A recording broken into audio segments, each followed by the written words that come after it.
This camera sucks for handheld shooting.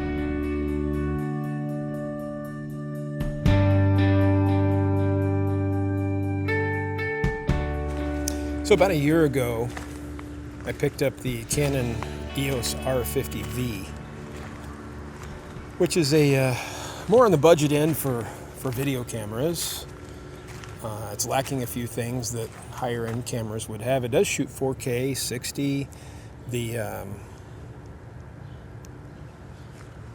4K, I believe, is downsampled from 6K, so it's a really good 4K signal. It shoots C-Log 3, plus it's got a bunch of its own Canon color profiles and color filters, which I'm using one right now, and I'll tell you what it is in a few minutes. I'll show you my settings, but I'm not shooting in C-Log right now.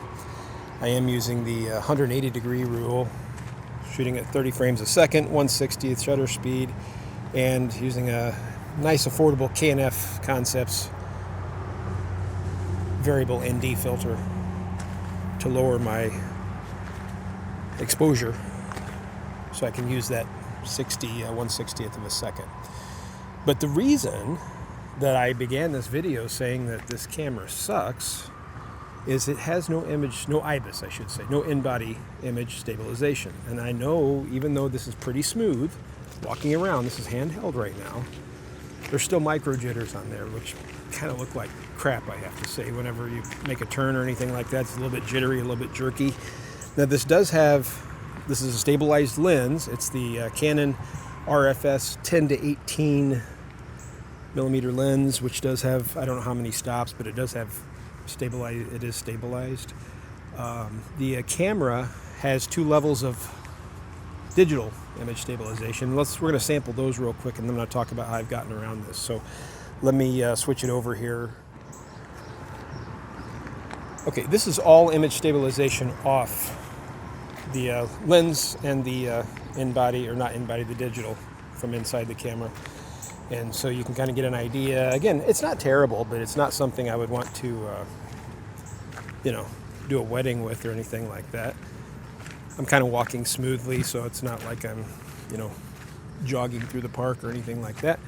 And you can still see, I'm sure, the micro jitters. Now let's switch over to the first level of stabilization. I'll show you what that looks like as a mosquito attacks me here. Right, this is the first level of stabilization. This is just the lens stabilization on, if you have a stabilized lens like this Canon lens.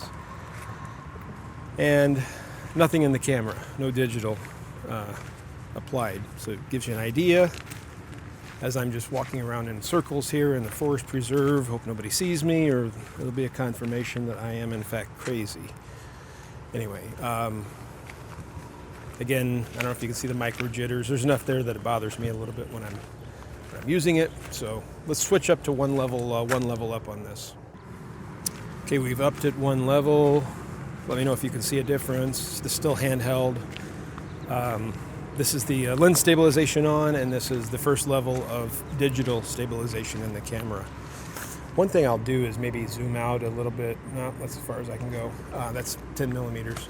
But usually when you zoom out on a Canon camera and you're using stabilization at all, sometimes over here in the corners it can get kind of like wobbly. They call it the Canon wobbles.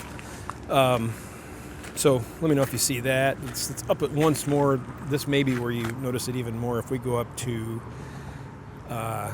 enhanced digital stabilization.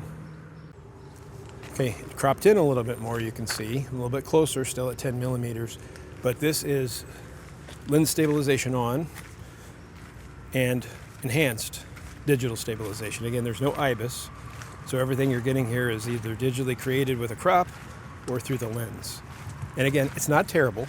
It's not like trying to handhold an old 5D Mark IV or something like that by any means. But when you compare it to a camera like an R7 or R6 II, or the new one they're coming out with, the R6v, which is like a big step up from this, you're going to notice a big difference in stabilization when you're using IBIS. So now that we've gone over that, let's look at one of the solutions I've come up with. All right, so this is a Zhiyun, I'm not sure how you say it, Zhiyun, Crane M3S. It's a lightweight gimbal for lighter digital mirrorless cameras and or maybe cell phones. You're not going to be able to throw an R5 on here or anything like that. I think that would be above its weight limit. But this R50V with its little cage on it actually looks okay, or works okay. This thing's about $300 new, but I'm seeing it on eBay and Facebook Marketplace and places like that. Even like Adorama had it used for $150. So kind of an inexpensive solution if you are trying to shoot video with a camera that either has no stabilization or has limited stabilization like this R50V. And I just started using this the other day, and man, it makes a big difference. I'll throw it on the gimbal and show you what I mean. All right, so this footage now is me walking normally on the Crane M3S gimbal. I can even stand still and use the gimbal to make my turns smoothly without those micro jitters almost at all, I would say. Of course, you can go up and down.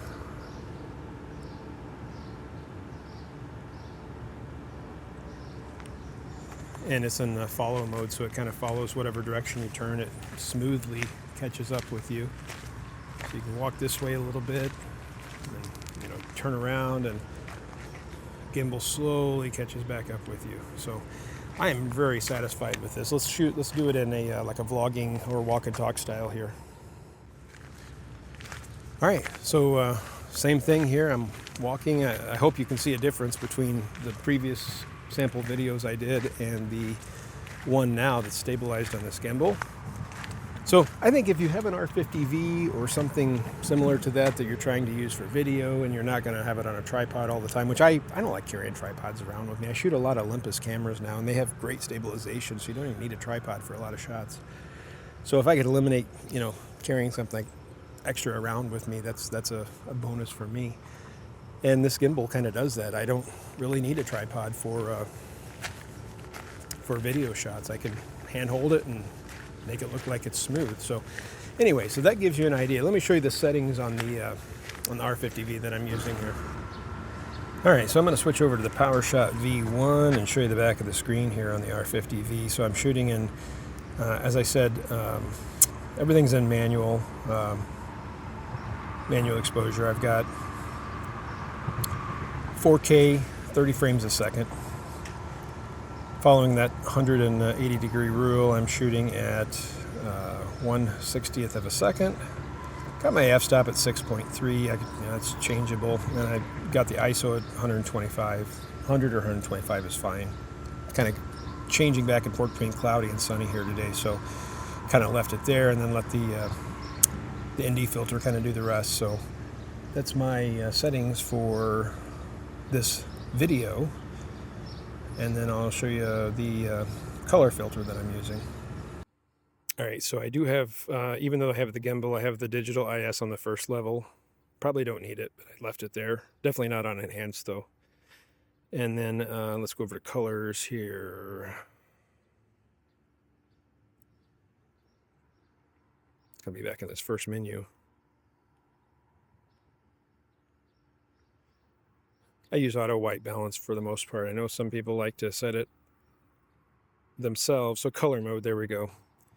So you have some options here. You've got picture styles, which is, if you've ever shot Canon, you've seen these before. They're, faithful, neutral, landscape, and they're all adjustable. And then you've got custom picture, which if you change that, you can go to, there's your C-Log 3 or Canon 709. And then the color filters, which I've been kind of playing with and using.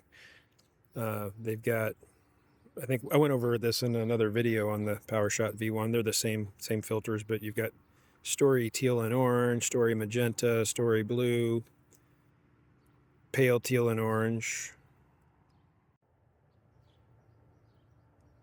Retro Green. You can see the screen change with each of those. Sepia Tone, Accent Red, Tasty Warm, Tasty Cool, Bright Amber, Bright White, Clear Blue Light, Clear Purple, and Clear Amber, which is the one I've actually been using and I kind of like.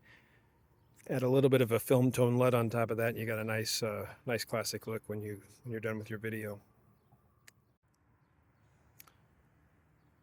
Another thing that's kind of cool about this gimbal is it's actually got a video light built into it. You turn it on in the touchscreen menu, so if you're shooting in low light or shooting in the dark, you can click that on and it lights your face up just a little bit. One less thing to carry, once again. Of course, I've got the small rig cage on here, which I chose to put on just for some extra mounting points and honestly a little bit of protection in case I drop it. And then my Hollyland Lark M2 mic, which is probably one of my favorite wireless mics. All right, so there you have it. Short little video about the R50V and how, you know, for, I don't know what they go for now. Like I said, it's been out about a year. I think it was like $700 or something when I got it about a year ago, but I'm sure you can get them much cheaper now. And they're mostly video-centric cameras, so you don't have to worry so much about like shutter clicks and stuff like that. But when paired with a affordable gimbal like this, it's a fantastic option for high-quality video, super high-quality video. I love the look of it. I love the color filters you can mess with and play with. And there's about to be a train go by here. It's going to make a lot of noise. Bear with me.